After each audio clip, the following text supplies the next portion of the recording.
Ready. आज पटना में मौजूद हूँ, लोगों से जानने का कोशिश करेंगे कि पहलगाम की जो दर्दनाक घटना को दहशत गर्दों ने अंजाम दिया, उसके बाद एकाएक केंद्र सरकार उधर जवाब देने के बजाय जातीय जनगणना लेकर चले आते हैं और इस पर जो पीछे दरवाजे से कहीं न कहीं लोगों को बंद करने का जो कोशिश केंद्र सरकार ने अपनाया है। जनता के खुशी में जो जातीय जनगणना लेके चला आया, पहलगाम के हमले को, दर्दनाक घटना को दहशत गर्दों ने अंजाम दे दिया। हमारे 28 भाइयों शहीद हो गए उसमें, उसको जवाब देने के बजाय जातीय जनगणना कैसे लेके चले आए? नहीं, पहलगाम जब हमला हुआ ना तो बहुत सा मीटिंग चलने लगा, मीटिंग हुआ, क्रूशल मीटिंग हुआ, वहाँ पे मीटिंग चल रहा था। फिर अब मोदी जी तो मोदी जी हैं, उसके बाद उन्होंने एक मास्टर स्ट्रोक खेला, मास्टर स्ट्रोक, और वो मास्टर स्ट्रोक सबको आया कि अब तो कुछ कहेंगे मोदी जी, तो मोदी जी ने मास्टर बोल दिया कि जातीय जनगणना आप, तो बस ये तो मास्टर स्ट्रोक है मोदी जी का। जातीय जनगणना आपको कराना ही था तो आपकी फुल बहुमत में सरकार 2014 में बनी, 2019 में बना, ये 2024 में भी आपकी सरकार आ गई।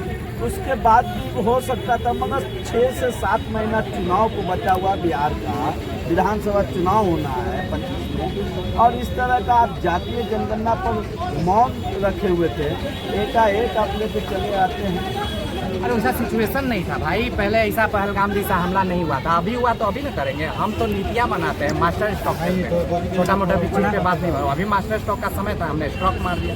अब देखिए चर्चा होने लगी जातीय जनगणना, पहलगाम गया अलग, पहलगाम का चर्चा अब खाली थोड़ा बहुत रह गया, बाकी सब कुछ जातीय जनगणना में आ गया। इसीलिए कब किस नीति को कहाँ लाया जाता है, ये मोदी जी कुछ भी कर सकते हैं, और जो चीज़ वो ला दिए वो मास्टर स्ट्रोक हो गया, जो वो कह दिए मास्टर स्ट्रोक हो गया। तो अब मीडिया में सारा मास्टर स्ट्रोक हो गया। तो छोड़िए ये सब बात, छोटी छोटी अब हो गई है। मोदी जी के सामने अब हम लोग को सही ठहराना है। अगर मोदी जी ने निर्णय ले लिया तो अब हमको सही ठहराना है। अब मीडिया आप भी हैं, नहीं है तो अभी बिक जाइए, नहीं बिकेगा तो चलिएगा अंदर।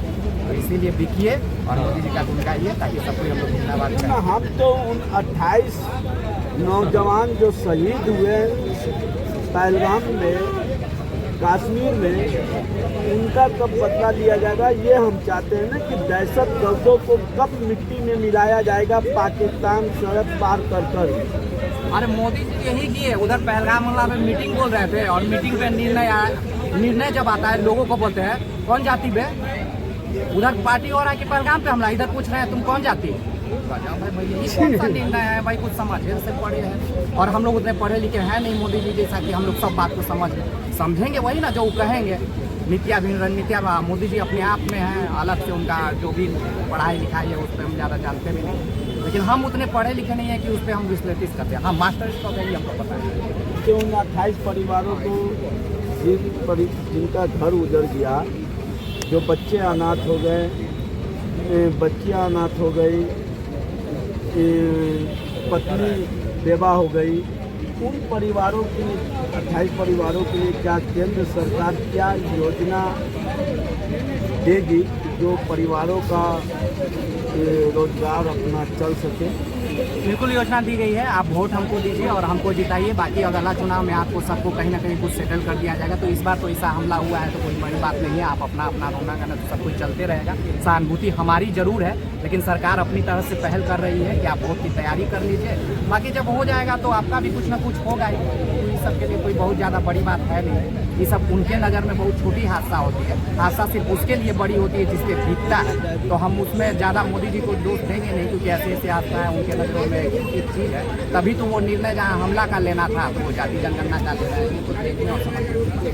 जब लोगों से आप जानने का कोशिश करेंगे कि जहाँ पहलगाम में घटना घटी, 28 परिवार जो हमारे 28 नौजवान हमारे बीच के लोग शहीद हो गए दहशत गर्दों से, और इस मुद्दे को लेकर चले आते हैं पाकिस्तान के दहशत गर्दों को मिट्टी में मिलाने का वक्त। मोदी जी से उम्मीद छोड़ दी, व्यक्ति से कुछ नहीं। सब लोग कह रहा है कि मारिए हमला कीजिए, ये मीटिंग करा जनगणना लेकर। जनगणना का हम स्वागत करते हैं, विरोध नहीं कर रहे हैं, जनगणना होना चाहिए, लेकिन भैया अभी समय जनगणना का 40 लेट करना कोई दिक्कत नहीं था।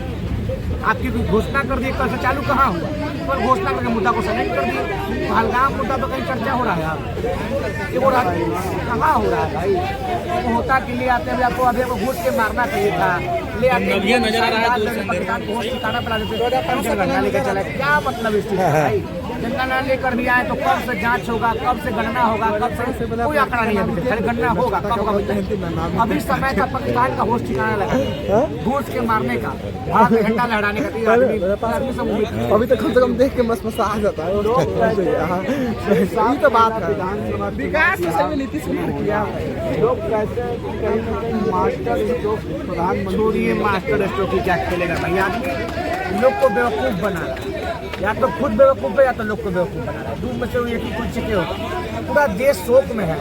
जिस परिवार का सदस्य मर गया उससे पूछिए क्या होता है इस बात भैया। मास्टर स्ट्रोक कोई स्ट्रोक नहीं, खुद अपने ही स्ट्रोक है। कैसे बोलने देगा? स्टोव को पलट दीजिए, नली की गैस निकालिए, चाय बनाइए, पीजिए। आदमी कुछ भी बोल सकता है, इसलिए आदमी पर भरोसा नहीं किया। मेरा एकदम विश्वास हट गया।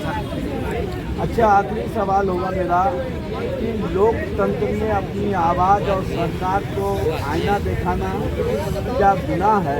इस सरकार में गुनाह, अब गुनाह नहीं होता। देखिए नेहा जी को क्या परेशान कर रहा है। नेहा सिंह राठौर आवाज बन रही थी देश के युवाओं के, जवानों का, किसानों का, महिलाओं का, और उसको परेशान कर रहा है लोग। तो करो परेशान, जितना करना है। नेहा बिहार की बेटी और पूरा बिहार उनके साथ खड़ा है, और बिहार के चुनाव में बताएगा आपको कि बिहार के लोगों को परेशान करने वाले गुजराती, तो उनको गुजरात भगाया जाएगा। अच्छा, क्या जातीय जनगणना ज़्यादा जरूरी था या पाकिस्तान को दहशतगर्दों पर हमला करना ज़्यादा जरूरी था? उनके जरूरी दोनों था, लेकिन अभी जरूरी है कि पाकिस्तान को होश ठिकाना मिले। 10 दिन बाद भी अगर गणना की घोषणा करने कोई आपत्ति नहीं था, और गणना के समर्थक आप हैं तो 14 में कर सकते थे, 19 में कर सकते